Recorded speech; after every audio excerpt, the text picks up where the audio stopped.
Buenas noches, profesor y compañeros. El último número de mi cédula es 5.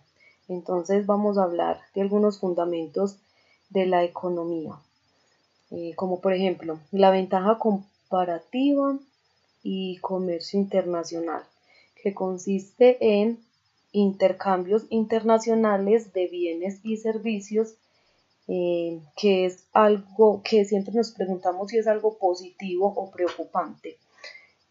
Pues muchos opinan que cada país debe consumir lo que produce, pero los economistas tienen como otra mirada con respecto a este tema, ya que lo analizan bajo la mirada de la perspectiva de la ventaja comparativa.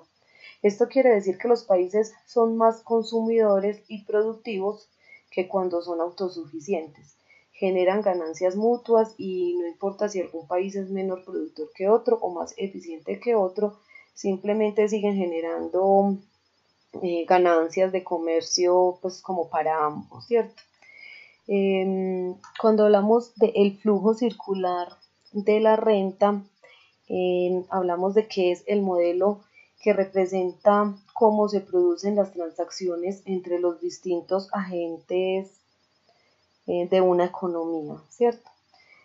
O el trueque, que es la forma de comercio donde se intercambia mutuamente los bienes y servicios que necesitan las partes.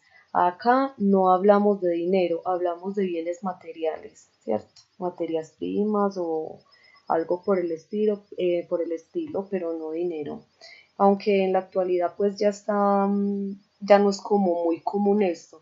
Ahora las personas intercambian los bienes o servicios por dinero más que todo. Bueno, o cuando hablamos del modelo también, digamos, más sencillo, que es la familia o las empresas.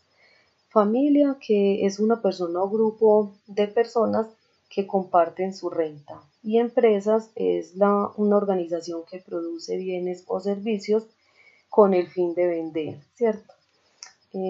Los mercados de bienes y servicios es donde las familias compran a las empresas y éstas a su vez se lucran de este dinero. El mercado de factores es donde un recurso es utilizado para producir bienes o servicios. Y es como un círculo donde las familias compran a las empresas, generando el flujo monetario para estas. Y estas a su vez, flujo de bienes y servicios para las familias. Este dinero retorna a las familias cuando las empresas les compran los factores de producción. O sea que por eso decimos pues como que es un círculo. Ya cuando hablamos de las fuerzas de mercado, la oferta y la demanda, hablamos de lo que es los mercados competitivos, los mercados y las competencias. Entonces, por ejemplo, acá en donde dice mercados competitivos, quiere decir que son aquellos donde hay muchos compradores y muchos vendedores. Cada uno de ellos ejerce una influencia significativa en el precio del mercado. Los productos son idénticos y homogéneos. Y decimos que existe competencia cuando dos o más empresas rivalizan, o sea, pues son como rivales por los clientes. Y la competencia perfecta e imperfecta, decimos que es cuando hay algunos mercados en los que es válido en gran medida el supuesto de la competencia perfecta. O sea, no todos los bienes y los servicios se venden en mercados competitivos. En algunos mercados puede haber muchos vendedores, pero ofrecen un producto distinto, ¿cierto? O sea que no hay como esa rivalidad, o sea que estos dos es como la diferencia entre estos dos, ¿cierto? Bueno, entre las fuerzas del mercado, la oferta y la demanda, también tenemos este aspecto que es la demanda. Cuando hablamos de la curva de la demanda y relación entre precio y la cantidad de demanda. Entonces hablamos como de algunos aspectos que son la cantidad demandada, que significa que es la cantidad de un bien que los compradores quieren y pueden comprar a los diferentes precios, ¿cierto? O la tabla de demanda, que muestra la relación entre el precio de un bien y la cantidad demandada. O la curva de la demanda, que es cuando hablamos ya del gráfico de la relación entre el precio de un bien y la cantidad demandada. Y bueno, ya cuando hablamos de la demanda del mercadeo frente a la demanda individual, acá, la demanda del mercadeo frente a la demanda individual, hablamos ya de cómo funcionan los mercados, que tenemos como que tenemos que hallar de la demanda del mercadeo, que es la suma de todas las demandas individuales de un bien o de un servicio, ¿cierto? Como la suma de todos estos aspectos. Y cuando hablamos del desplazamiento de la curva de demanda, estamos hablando de los desplazamientos de la curva que se deben dar a factores que afectan la demanda aparte de una variación de precio. O sea, pues como cuando suben o bajan los precios. Y hablamos luego perdón.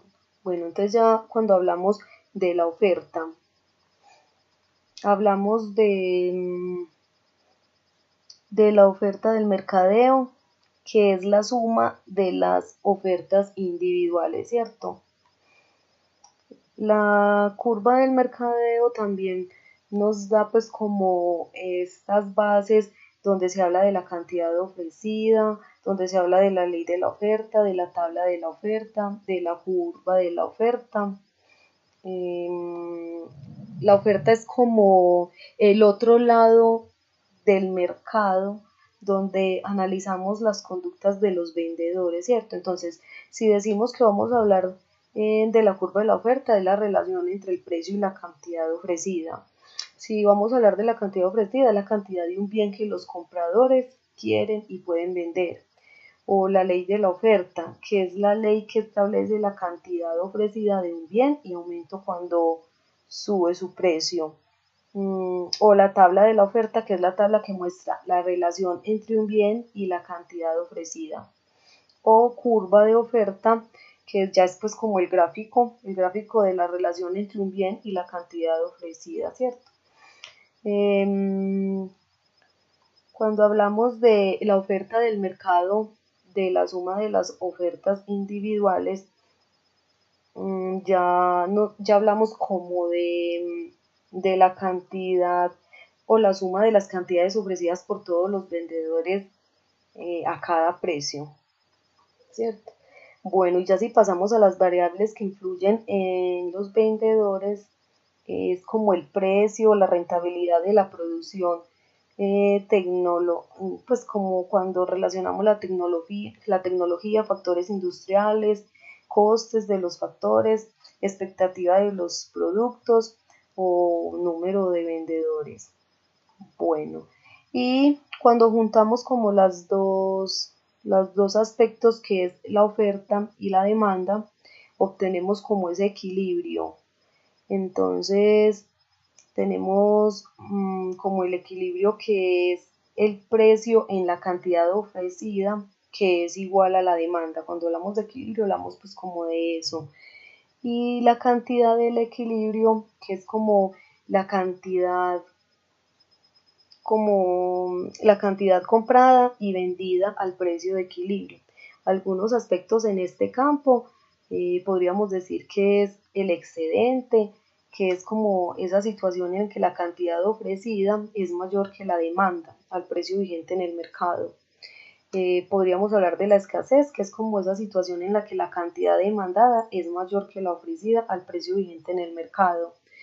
La ley de la oferta y la demanda establece, es como la que establece el precio de un bien y se ajusta para equilibrar la cantidad ofrecida de este bien y de la demanda.